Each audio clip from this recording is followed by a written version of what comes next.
రాష్ట్ర దేవాదాయ శాఖ మంత్రి ఆనం రామనారాయణ రెడ్డి కామెంట్స్. రాష్ట్రంలో 2 లక్షల కోట్లకు పైగా అభివృద్ధి పనులకు ప్రధాని మోదీ శ్రీకారం చుట్టారు. రాష్ట్ర ప్రజలందరూ సంతోషంగా ఉన్న ఈ సమయంలో తిరుపతి సంఘటన అందరినీ కలిచివేసింది. భారత ప్రధాని నరేంద్ర మోడీతో పాటు అందరూ కూడా ఈ ఘటనపై విచారణ వ్యక్తం చేశారు. తిరుపతిలో జరిగిన ఘటనపై ప్రభుత్వం వేగంగా స్పందించింది. ముఖ్యమంత్రి చంద్రబాబు ఆదేశాల మేరకు 6 మంత్రులు తిరుపతికి వెళ్లి వారిని పరామర్శించాం. ఈ ఘటనకు బాధ్యులైన వారిపై అప్పటికప్పుడే ముఖ్యమంత్రి చర్యలు తీసుకున్నారు. తిరుపతిలోని టీటీడీకి సంబంధించి పర్యవేక్షణ చేయాల్సిన సంయుక్త కార్యనిర్వహణాధికారి గౌతమి సక్రమంగా విధులు నిర్వహించలేదు. ముఖ్యమంత్రి కూడా ఈ విషయంలో జేఈఓను ప్రశ్నించారు. దర్శన టోకెన్ల కౌంటర్లను సక్రమంగా పర్యవేక్షించలేదు. కౌంటర్ల వద్ద ఇన్ఛార్జిగా ఉన్న పోలీసు అధికారి కూడా విధుల్లో లేరు. అందువల్లే కొందరు అధికారులను బదిలీ చేయడంతో పాటుగా 2 సస్పెండ్ చేశారు. వైకుంఠ ఏకాదశి దర్శనం టోకెన్లను తిరుమల నుంచి కిందికి ఎందుకు మార్చారని కూడా ముఖ్యమంత్రి ప్రశ్నించారు. భవిష్యత్తులో ఇలాంటి ఘటనలు జరగకుండా చర్యలు తీసుకోవాలని అధికారులను ఆదేశించారు. రాష్ట్రంలో ప్రతిపక్ష హోదా కూడా లేని జగన్ బాధితులను పరామర్శించేందుకు తిరుపతికి వచ్చారు.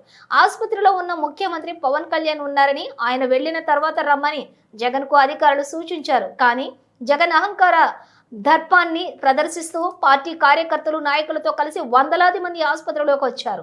ఐసీయూ రూములోకి వెళ్లవద్దని డాక్టర్లు వారిస్తున్నా వాళ్ళని ఖాతరు చేయలేదు. 5 ఏళ్ల ముఖ్యమంత్రిగా పనిచేసిన జగన్ కు ఐసీయూ ప్రోటోకాల్ గురించి తెలియదా? చేసే కార్యక్రమాలు ఇవాళ తెలుగుదేశం ప్రభుత్వం ఏర్పడ్డ తర్వాత ముఖ్యమంత్రి చంద్రబాబు నాయుడు గారు అధికారంలోకి వచ్చాక దేవాదాయ శాఖని నేను చేపట్టిన తర్వాత అనేక రకాలైనటువంటి కార్యక్రమాలని మేము తీసుకోవడం జరిగింది. మీకు దేవాదాయ శాఖ అంటే పట్టదు. హిందూ ధర్మం, హిందూ ఆలయాల పట్ల గౌరవం లేదు. హైందవ సమాజం పట్ల మీకు ఆలోచన లేదు. సనాతన ధర్మాల పట్ల మీకు విశ్వాసం లేదు, నమ్మకం లేదు. అలాగే ఆగమ శాస్త్రం, ఆగమ పండితుల యొక్క ఆలోచన కనీసం తీసుకోవాలనేటువంటి విజ్ఞత మీకు లేదు. మీ 5 ఏళ్ల కాలం ఈ రాష్ట్రంలో సనాతన సంప్రదాయాలకి అడ్డుకట్ట వేశారు. ఆగమ శాస్త్ర నియమాలని ఒక్కరోజు కూడా పాటించిన దాఖలాలు లేవు. వైదిక ధర్మాలని మీరు పూర్తిగా మర్చిపోయారు. ఆగమోక్తని నిత్య విధులనికి మీరు తిలోదకాలు పలికారు. నిగమ ఆగమ నియమాలను మర్చిపోయారు. హిందూ ఆలయాల్లో ఏ సాంప్రదాయాలు ఉండాలో వాటికి ఎక్కడ కూడా మీరు వాటిని కాపాడే ప్రయత్నం చేయలేదు. 5 సంవత్సరాలు కేవలం మేకవన్న పుల్లుల్లాగా మీరు ప్రజల్ని మోసం చేయడానికి ప్రయత్నించారే తప్ప మరొకటి కాదు అని చెప్పి నేను ఈ సందర్భంగా మనవి చేస్తా ఉన్నాను. అందుకని మేము అధికారంలోకి వచ్చిన వెంటనే మా మొదటి సమావేశంలో గౌరవ ముఖ్యమంత్రి గారు శ్రీ చంద్రబాబు నాయుడు గారు తీసుకున్నటువంటి అనేక నిర్ణయాలని ఇవాళ ఒక్కసారి మళ్ళీ పునశ్చరణ చేయాల్సిన అవసరం ఉంది. ఈ రాష్ట్ర ప్రజానీకానికి చెప్పాల్సినటువంటి అవసరం ఉంది. నిన్న మీరు చేసినటువంటి విన్యాసం, నిన్న మీరు చేసినటువంటి ఒక ప్రకృతి విరుద్ధమైన,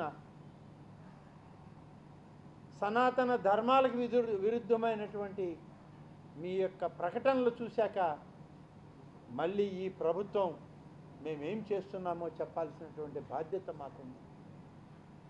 కనీసం విఘ్నులైనటువంటి పండితులను కూడా మీరు విస్మరించారు. వేదాన్ని మర్చిపోయారు. వేద పండితుల్ని మీరు గౌరవించడానికి మీకెవరికి ముందుకు రాలేకపోయారు. అందుకని తెలుగుదేశం ప్రభుత్వం చంద్రబాబు నాయుడు గారు ముఖ్యమంత్రిగా వచ్చాక దేవాదాయ శాఖ అనేక నిర్ణయాలు తీసుకుంది. ఆ నిర్ణయాల్లో భాగమే ఈనాడు సనాతన ధర్మాన్ని పాటిస్తూ హైందవ ధర్మ ప్రచారంలో భాగంగా ఆధ్యాత్మిక చింతన పరమావధిగా ప్రజలకు మరింత మెరుగైన దైవ దర్శనాలు ఉండాలని చెప్పి అన్ని ఆలయాలకు, అన్ని ప్రాంతాల్లో ఉన్న ఆగమ పండితులకు, దేవాదాయ శాఖకు ఈ ప్రభుత్వం ఆదేశాలు ఇచ్చింది. ఆలయాల్లో జరిగేటువంటి పూజాది కైంకర్యాలతో పాటు ఏ నిర్ణయమైనా సరే ఆగమ పండితుల యొక్క నిర్ణయానికి అనుగుణంగా ఉండాలి తప్ప ప్రభుత్వ అధికార యంత్రాంగం చొరవ తీసుకొని ఏ నిర్ణయం అంటే ఆ నిర్ణయం చేయకూడదని చెప్పి నిర్ణయించడం జరిగింది. అలాగే ఏ ఆలయంలోకి వెళ్ళినా అది వైష్ణవాలయమా, శైవాలయమా, అమ్మవారి ఆలయమా, లేకుంటే సుబ్రహ్మణ్య స్వామియా, లేకుంటే విఘ్నేశ్వర స్వామియా, ఏ ఆలయానికి వెళ్ళినా హిందూ ఆలయాల్లో ఆ యొక్క ఆలయంలో ఉన్నటువంటి దైవ నామ కీర్తనలు ఉండాలి తప్ప వేరొక రకమైనటువంటి ఏ రకమైన కార్యక్రమం వినపడకూడదు అని చెప్పి చెప్పడం జరిగింది. ఎక్కడైనా లేకుంటే మైక్ సెట్లు పెట్టి ప్రతిరోజు ఉదయం సాయంత్రం ఆగమ సాంప్రదాయాల ప్రకారం ఓంకార నాదంతో ఆ యొక్క భగవంతుని యొక్క నామస్మరణ ఆలయంలోకి అడుగుపెట్టిన వెంటనే భక్తులకు వినిపించాలని చెప్పి చెప్పడం కూడా జరిగింది. అమలు చేస్తూ ఉన్నాం ఇవాళ. అలాగే అత్యంత ప్రతిష్టాత్మకంగా